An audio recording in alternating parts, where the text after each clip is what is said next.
ভাবুন তো, আপনি একটা মন্দিরের সামনে দাঁড়িয়ে আছেন। হঠাৎ আপনি বুঝতে পারলেন এই পুরো মন্দিরটাই আসলে একটি পাহাড়। না, এটা গল্প নয়, এটা ভারতের বাস্তব ইতিহাস। আজ আমরা জানব ভারতের সবচেয়ে রহস্যময় মন্দির কৈলাস মন্দিরের অজানা রহস্য সম্পর্কে। মহারাষ্ট্রের এলোরায় অবস্থিত এই কৈলাস মন্দির দেখলে মনে হয় যেন পাহাড়ের ভেতর লুকিয়ে আছে একটা বিশাল রাজপ্রাসাদ। কিন্তু সত্যিটা আরও অবাক করার মতো। এই মন্দির তৈরি হয়েছে একটি মাত্র পাহাড় কেটে। কোনো ইট নেই, কোনো আলাদা পাথর নেই, পুরো মন্দির একটাই পাথর। এই মন্দির বানাতে কাটা হয়েছে প্রায় 4 লক্ষ টন পাথর। মানে আজকের সময়ে যদি এটা বানানো হতো তাহলে 10,000 ট্রাক ভরে পাথর সরাতে হতো। আজকের আধুনিক মেশিন দিয়েও এটা করতে বছরের পর বছর সময় লেগে যেত। কিন্তু ইতিহাস বলে এই মন্দির তৈরি হয়েছে মাত্র 20 বছরে। এটা কিভাবে সম্ভব আজও কেউ জানে না।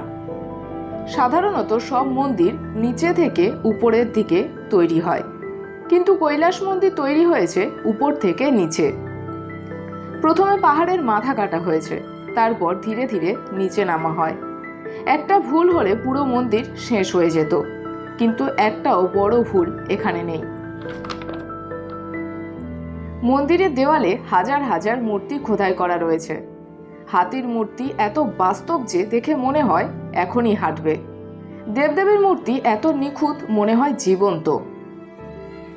আজ থেকে প্রায় 1200 বছর আগে মানুষ এত নিখুঁত হাতের কাজ কিভাবে করেছিল, এটা ভেবে বিজ্ঞানীরা আজও অবাক।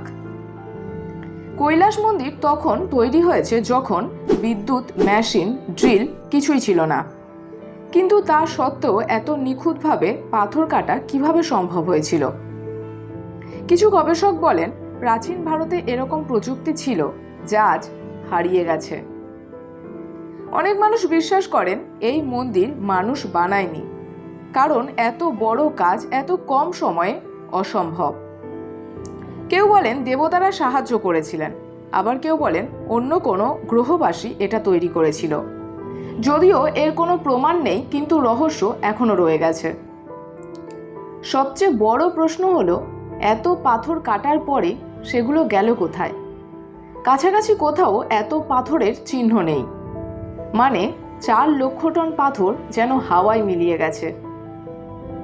অনেক মানুষ বলেন কৈলাস মন্দিরে ঢুকলে এক অদ্ভুত শান্তি অনুভূত হয়। মনে হয় এখানে কোনো অদৃশ্য শক্তি রয়েছে। এই কারণে কৈলাস মন্দির শুধু ইতিহাস নয়, এটা বিশ্বাসের জায়গা। ভাবুন তো, একটা পাহাড় কেটে 1200 বছর আগে মানুষ বানিয়েছে একটা মন্দির, কোনো মেশিন ছাড়া। এটা কি সত্যিই সম্ভব, নাকি কৈলাস মন্দির মানব সভ্যতার সবচেয়ে বড় রহস্য? আপনি কি মনে করেন, কৈলাস মন্দির মানুষ বানিয়েছে নাকি অন্য কোনো অদৃশ্য শক্তি? আপনার মতামত কমেন্টে জানান। আর এই ধরনের আরও রহস্য জানতে আমাদের চ্যানেলটিকে সাবস্ক্রাইব করে রাখুন।